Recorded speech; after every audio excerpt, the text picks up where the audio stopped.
A single message for a global community, connecting the Yoruba heart to the soul of Islam. Adi masaku lọ gbére ọjà tí Ọlọ́run fẹ́ ká wá ná lórí ilẹ̀ ní Sheikh Adam ná torí àwọn kan tí ń bẹ tí wọ́n ti ń ṣe tẹ̀sùbá fọ́lọ́run tẹ́lẹ̀ káwa ó tó dáyé tẹ̀sùbá wa kọ́ ni ó jọ Ọlọ́run lójú àwọn màláíkà ti sọ fọ́lọ́run pé wà nánú nusa bihu bí hamudika wọnù kọ́ dísù lákà èwo lọ tún fẹ́ dá sáyé yìí Ọlọ́run ni ẹ̀ mọ ntí mo mà ntí mo fẹ́ dá sáyé yìí ntẹ̀yìn ọ̀nà nù ọjà mo fẹ́ kóhun máa wá bá mi náà. wa allama Adam al-asma'a kullaha ẹ̀yin ẹ̀ máa ṣe tẹ̀sùbá mo fẹ́ kí Ádámù ó máa bá mi nájà mímọ̀ lérí ilẹ̀ ni. tí ọjà mímọ̀ bá sì ṣẹ́kù lérí ilẹ̀ àní parun bọ́lọ́run bá fẹ́ payérun mímọ̀ ni ó kọ́kọ́ kó kúrò lérí ilẹ̀ torọ́lọ́run lè wà lẹ́bí ansha'akum minal ardi wasta'amarakum fiha ọlọ́run lóhun dá yín sérí ilẹ̀ kẹ́ ẹ máa fi mímọ̀ yín gbèrú lẹ́lẹ̀ náà irú ọjà òní Sheikh Adam dálẹ̀ ságége ọgbèrú lágége ọdẹ lọni oko ńlọni ọlábẹ́kúta oko lábẹ́kúta ọlọlẹ̀ yíbò oko ńlẹ̀ yíbò kódà ọ jáde kúrò ní bọ́dà Nàìjíríà ìgbà tí Sheikh Adam wá fẹ́ gbé iṣẹ́ náà lẹ̀ wọ́n wá ní ẹjẹ́ ń sọ fún yín o tíra kan bẹ tí bàbá kọ wọ́n ní ẹjẹ́ ń sọ fún yín o ntọ́kù tẹ́ ẹ fẹ́ mọ̀ àbí ntọ́ bá dàrú mọ́ yín lọ́wọ́ nínú tíra yìí tẹ́ ẹ bá mọ̀ ẹ lọ lè bá fa yàyà nílọrin ọmọ kéwù mi ni bẹ́ẹ̀ bá dọ́dọ̀ rẹ̀ bẹ́ẹ̀ bá túrí kó tẹ́ yín lọ́rùn ẹ lọ lè bá làbí màkánà dámẹ̀dúkà nílọrin èèyàn mi ni ọmọ kéwù mi ni bí tàwọn méjèèjì wọn ò bá tó yín ẹ máa bọ̀ wá ságége wá bá Habeebullah bàbá Mudeer Markaz Sheikh Adam ní ká wá bá yín àtúndé o bàbá rí Mọ̀lánà Mudeer Markaz àrídùnnú bàbá wa Fọdílátù Sheikh Ahmadu ibnu Hanbala wọ́n bẹ̀rẹ̀ lọ́wọ́ rẹ̀ pé bó làfà rẹ̀ ti rí Ìmámù Ṣáfi'í ó ní àfà mi tó rí òun ni inna Shafi'iyya kàṣámùsìlì dúníyà wàkàlà àfìyàtìlì nọ́ọ̀sì ó ní Ṣáfi'í tó rí òun ni ó dàbí òrùn tí gbogbo ayé fi rí iná tó fi ń sásọ ni è ó wá dàbí àlàáfíà tí ń jẹ́ kára wa ó máa dùn kára wa ó máa yá lẹ́yìn náà ti jẹ́ fún wa nu bàbá Mudiru bàbá ti rí yín àrí mọ́lẹ̀ bàbá rí yín àrí dùnú bàbá rí yín arára yá bàbá rí Mudiru àrí dùnú bàbá rí Mudiru àrí dùnú. bàbá rí Mudiru àrí dùnú bàbá rí Mudiru àrí dùnú. ìdùnnú làlájì alátàndá ìtùnú làlájì alátàndá. bàbá rí Mudiru Markaz.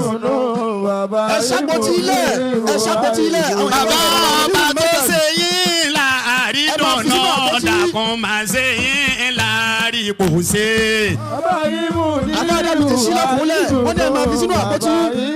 ẹ máa fi sínú àpótí àbẹ́yìn tó bá ti wà pọ̀ mi ẹ má kókó mbẹ̀ mọ́. ẹ máa fi sínú ẹ ò ní ṣubú ẹ ò ní ṣìṣe ẹ ò ní ṣubú ẹ ò ní ṣìṣe bàbá rẹ̀ Mudiru àrè dùnú. bàbá rí Mudiru ẹ máa kó sínú àpótí. bàbá rí Mudiru àrí dùnú. Lákàdíjà kùn tá a ṣe lẹ́ẹ̀kan ni torí àsìkò bàbá ó sọ̀rọ̀ tí wọ́n máa ń sọ fún wa tá a máa ń mú mi àmì sẹ̀mí ń bẹ̀ wọ́n sì fún gbogbo àwọn ọmọ ń ṣàhádà ní ṣàhádà Lákàdíjà kùn lè ìlàfi kúlà húzù méjèèjì àníyàn tí ń bẹ̀ ń bẹ̀ náà ní pé ẹ̀ ní ṣubú láyéláyé ẹ̀ ní ṣìṣe láyéláyé ẹ̀ máa jẹjẹ ọ̀tá gbogbo ìgbà ni Lákàdíjà kùn rasulun min anfusikum azizun alayhi ma anantum harisun alaykum bil mu'minina ra'ufur rahim fa in tawallaw faqul hasbi Allah la ilaha illa huwa عليه توكلت وهو رب العرش العظيم بسم الله الرحمن الرحيم لإيلاف قريش إيلافهم رحلة الشتاء والصيف فليعبدوا رب هذا البيت الذي أطعمهم من جوع وآمنهم من خوف بسم الله الرحمن الرحيم قل أعوذ برب الفلق من شر ما خلق ومن شر غاسق إذا وقب ومن شر النفاثات في العقد ومن شر حاسد إذا حسد بسم الله الرحمن الرحيم قل أعوذ برب الناس ملك الناس إله الناس من شر الوسواس الخناس الذي يوسوس في صدور الناس من الجنة والناس. àwọn lọ́dọ̀ bàbá Mudeer Markaz bàbá ní Ọlọ́run kára àlùbáríkà fún àfọwọ́ Adam. bismillahir rahmanir rahim qul huwa Allahu ahad Allahu samad lam yalid wa lam yulad wa lam yakun lahu kufuwan ahad. bàbá ní àlọ́mọ ogun tó pọ̀. bẹ́ẹ̀ni. àfáwà tó dúró yìí òun ló ní wa Habeebullahi imamu lijundi wa nanu lijundu wa nanu fida. bẹ́ẹ̀ bá lẹ fẹ́ mọ bèrè ọmọ ogun bàbá Mudeerul Markaz ẹ̀ lè rí tán. àwàná àwọn àfáwà Abdulaziz Adéwọ̀lú wọ́n dára bàbá dunnú àfáwà Akínwùmí dára bàbá dunnú bàbá ní ẹlòmíín náà tún jáde lẹ́nìí mo tún fẹ́ dunnú mo tún fẹ́ rínú àwọn ahọ́n mi lẹ́nìí àwọn àfáwà Adam àtẹ̀mí ọmọ bàbá wa Mudeerul Markaz Muhammad Ibrahim Az-Zakawi àwọn náà bá tún wá jáde bá àfáà tí wọ́n ń ṣẹ́hun àwa nígbà àmọ́ kò sí fi hàn mọ́ nígbà àmọ́ ẹlẹ́nu pé dára dáadáa níwájú bàbá wa Mudeerul Markaz inú bàbá ń dùn ọkàn bàbá ń balẹ̀ pé gbogbo àwọn ọmọ yìí bí n bá ti ní wọn ọkàn balẹ̀ kò sí wàhálà mọ́ ọlọ́mọsá àjáde bàbá wa Mudeerul Markaz pẹ́ wọlé al-Qur'an al-Karim bàbá ti smile ọ̀rọ̀ afá Akínwùmí tàná nù alhamdulillah. ká sọ pé Allahu Akbar. Allahu Akbar. bàbá ní káwí kó lò kí dáadáa pé Allahu Akbar. gbogbo ẹni tó bá gbà pé Ọlọ́run tóbi kó wí pé Allahu Akbar kabira.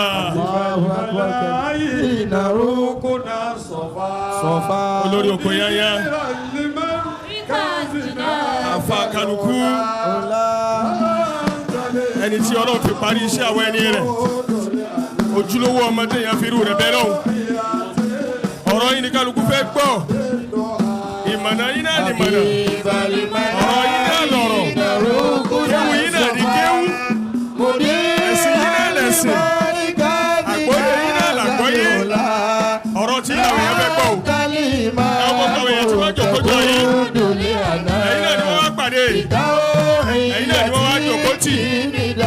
àgbọ́yé ẹ̀sìn tó yẹ kóró ọ̀dọ́ yín lọ́wọ́ ẹ̀yin là ń la kálukú lójú gbogbo làákàyè tó fẹ́ jí mi ẹ̀yin lẹ́ ń tàn mọ́dà sí Ọlọ́run kó bá aṣọ yín bí aburú àwọn èèyàn kó sọ yín bí aburú àwọn àjẹ̀nú Ọlọ́run jẹ́ mi yín ó gùn Ọlọ́run jẹ́ láfíà yín ó pọ̀ Ọlọ́run kó má ra yín láre kó sì má ṣe yín kù fún bànújẹ́.